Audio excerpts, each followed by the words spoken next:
I remember my grandmother's house in the summer. No air conditioning, just thick curtains, wooden shutters, and a single ceiling fan. Yet somehow it was always cooler inside than outside. She used to say, "You don't need electricity to keep the heat out. You just need to block the sun." I never paid much attention back then, but this year, after my electricity bill spiked during a brutal heat wave, I started thinking about her old method. She used to tape aluminum foil to her windows, shiny side out, to reflect the sunlight away from the house. She swore it made a difference. I always thought it was just an old wives' tale, but I had nothing to lose. So I decided to test this old heat-blocking method in my own home, and I did it scientifically. I measured temperatures, tracked humidity, and compared two rooms side by side. The results were not just surprising, they were shocking. And I found out that this simple hack could drop my indoor temperature by several degrees, slash my AC usage, and save me a lot of money. But there was a catch, and I learned why my grandmother's method works and why it also comes with a hidden problem that almost no one talks about.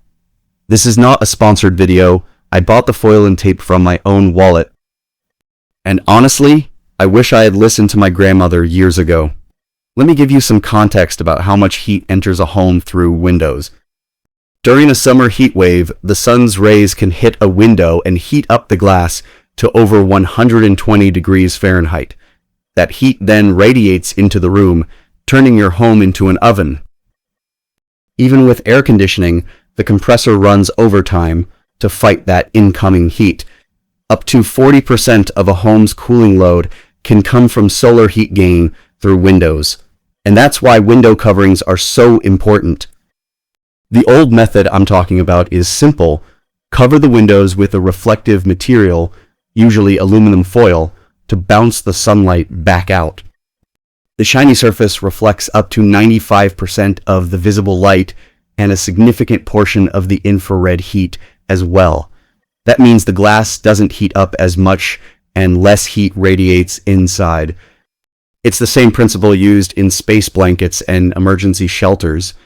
I had a south-facing room that got unbearably hot every afternoon. The temperature would soar to 95 degrees inside, even with the AC running. I had two windows in that room, one facing south, one facing west. I decided to test the foil on the south window first. I bought a roll of heavy-duty aluminum foil and some double-sided tape. I measured the window, cut the foil to size, and carefully taped it to the inside of the glass, shiny side facing outward. I did it in the morning, before the sun hit that window. I left the west window uncovered as a control. I set up thermometers in the room, one near each window, and a digital hygrometer to track humidity. I also plugged a small fan to circulate air, but I kept the AC off during the test. I wanted to see the raw effect of the foil alone. The first hour, the sun climbed high and hit the south window. I watched the thermometer near the foil-covered window rise slowly, but it stayed about 4 degrees cooler than the thermometer near the uncovered window.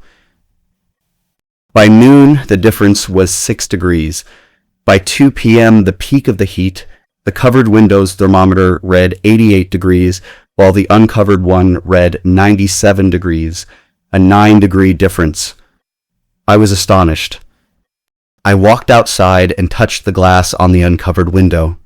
It was painfully hot, easily 120 degrees. I touched the foil-covered window. It was warm, but not burning. The foil had reflected the heat away. The room itself felt noticeably more comfortable on the south side. I moved the foil to the west window and repeated the test the next day. The results were similar, a 7 to 8 degree difference. I was convinced this old method really works. But then I noticed something. The room felt cooler, but it also felt dimmer. The foil blocked almost all natural light. My room became like a cave, and that was a problem for me, because I like natural light. Also, the tape didn't hold well. The foil started to wrinkle and peel after a few days, especially near the edges where the heat caused the adhesive to soften. I had to reapply it. And There was one more thing. The foil was so reflective that it blinded anyone looking from the outside. My neighbor actually called me and asked if I was trying to grow something suspicious because the window was glowing. I laughed, but it made me realize that this method isn't practical for long-term use, especially in a neighborhood. I decided to test a few variations. I tried using a matte white window film, which reflects heat but lets some light through. It reduced the temperature by about 5 degrees, less than foil, but still significant. I also tried a layer of bubble wrap behind the foil, which added an extra inch of air gap for insulation. That improved the cooling by another 2 degrees. I also tried a layer of bubble wrap behind the foil, which added an extra inch of air gap for insulation. That improved the cooling by another 2 degrees. I also tested an external shade, a simple awning or a reflective film on the outside. That worked even better because it stopped the heat before it hit the glass. But installing something outside is more expensive and requires permission. I decided to combine the best of both worlds. I used a reflective window film, the kind you can buy at hardware stores, on the inside, and I also hung a white curtain to diffuse the light. This reduced heat gain by about 8 degrees, but kept the room from feeling like a dark closet. It was a good compromise. But I wanted to know if the foil or film actually reduced my electricity bill. So I ran a 2-day test, one day with the foil on the south window, one day without, and monitored my AC usage. With the full, my AC ran 30% less during the hottest hours. That translated to about $1.50 saved each day. Over a 90-day summer, that would add up to over $100. Not bad for a $5 roll of foil. Now, let me give you the final numbers. A roll of aluminum foil costs about $5. The tape costs $2. Total $7. The window film option costs about $20. In either case, it's cheap. Compared to running the AC less, I saved roughly $135 over a summer.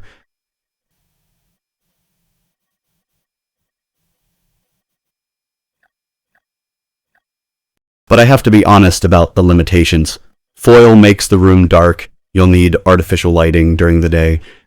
It can also cause your windows to overheat and crack if the foil reflects heat back into the glass with no air gap. Some experts warn about that. And the reflection can be annoying to neighbors. The film is a better choice. It's more durable, less reflective, and still blocks a lot of heat. But it still reduces light. The most effective method is external shading, awnings, trees, or reflective screens, but that costs more and may require installation. For a quick, cheap fix during a heat wave, the foil works, but it's not a permanent solution. I also learned that the foil works best on windows that get direct sun. On windows that are already shaded, the effect is minimal. So you need to be strategic. This old method is not a magic bullet, it's a tool. And like any tool, you need to use it correctly. Does this old heat blocking method actually work? Yes, it works. It can reduce indoor temperatures by 5 to 9 degrees and cut your cooling costs by 30% on hot days. But it's not a permanent solution. It's a temporary fix, and it comes with trade-offs. Less light, possible window damage if you aren't careful, and neighbor complaints. Should you use it? If you're in a heat wave and your home is baking, absolutely, give it a try. But use a reflective film instead of raw foil for a cleaner look, and always leave a small air gap between the foil and the glass to prevent overheating. The most important thing I learned is that sometimes the simplest solutions are the ones that have been around forever. My grandmother didn't know the physics, but she knew what worked, and sometimes that's all you need. If you enjoyed this experiment and you want to see more real tests like this, you need to commit to this channel right now. Subscribe to Overlooked and hit that notification bell because I test the hacks that nobody else dares to try, and I show you the truth, whether it works or fails. Trust me, you will not want to miss the next experiment.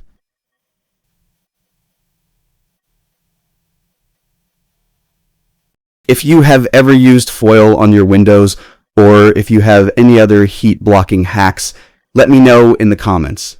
I genuinely want to hear your experiences, good or bad. Thanks for watching. And remember, sometimes the best cooling trick is not a new invention. It's an old one you just never took seriously. You just have to be willing to try.